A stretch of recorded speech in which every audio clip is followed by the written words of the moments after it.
Our topic is water sanitation, and what we're going to talk about is water sanitation on a global level, a U.S. level, and the level at UNH.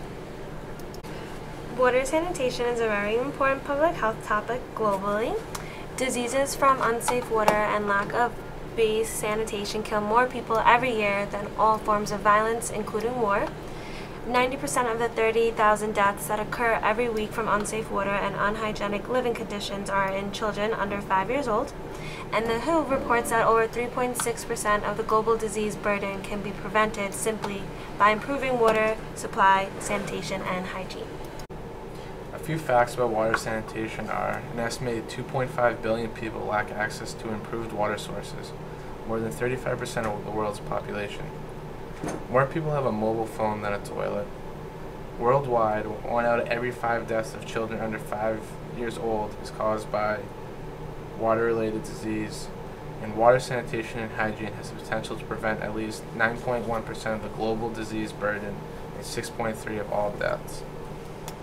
This figure shows that 10 countries are home to 2/3 of the global population without an improved drinking water source.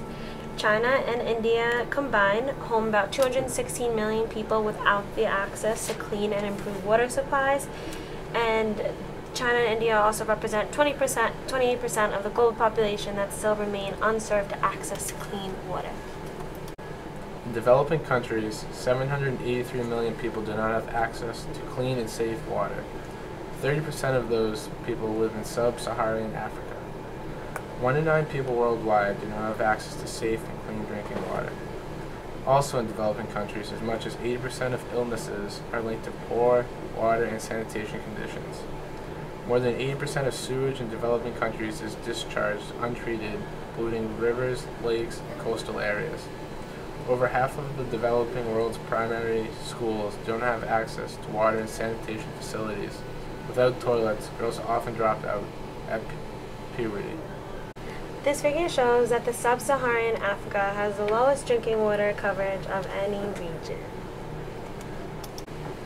2 examples of organizations that work to solve this issue are Water for People and Global Water Foundation. Water for People is an international development organization. The organization works to develop sustainable drinking water resources, sanitation facilities, and health and hygiene education programs. It was established in 1991 by American Water Works Association. Another is Global Water Foundation. It was founded in 2005 by professional tennis player John Crick. The organization works to deliver clean water and sanitation to the world's neediest communities. UNH gets most of its drinking water from the Oyster River at a rate of about 1 million gallons per day. The treatment plant is located at the entrance to College Woods and is filtered at the plant to avoid contaminants that will lead to waterborne diseases. Once the water is taken out of the Oyster River, it is high in manganese, which can cause the brown appearance and sediment from the river. It also can possibly contain any contaminants that may have leaked into the Oyster River. It is sent to a 300-gallon bilayer basin where it is treated with polychloride. The water moves through the basin at a very slow rate, allowing the heavy sediments to sink to the bottom of the basin. The sediments are removed in the form of sludge to clay ponds where it is stored, and later moved to a landfill. The final step of the treatment process is to go through a system of 4 water filters. The water filters are slow-stand filters which will remove any final contaminants left in the water. After the water flows through the system, it is safe to drink. Hydration stations, which can be located throughout many places on campus, such as the MUB, residence halls, the library, and many academic buildings. Having these stations readily available help our campus improve water sanitation. What they do is that they're filtered to remove the sediment and the odor and the chlorine taste that can be found in the water. STARS, which stands for Sustainability Tracking Assessment and Rating System, is a self-reporting framework for colleges and universities to measure their sustainability performance. UNH is measured to receive gold standard for our level of sanitation. However, the water risk at UNH is at a medium to high level, as you can see the difference between the amount of water we have on campus to the amount of water that is safe to drink. Every year, more than 3.4 million people die from water-related diseases. Typhoid fever, cholera, food poisoning, and hepatitis A are among the most prominent. According to a study by the United Nations, more than 4,000 children die each day because of unsanitary drinking water. Natural disasters and unsanitary living conditions exponentially increase these numbers.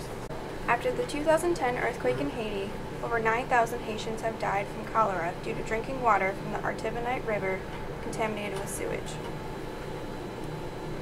Cholera, typhoid fever, and hepatitis A, along with many other waterborne diseases, are caused by bacteria in the water.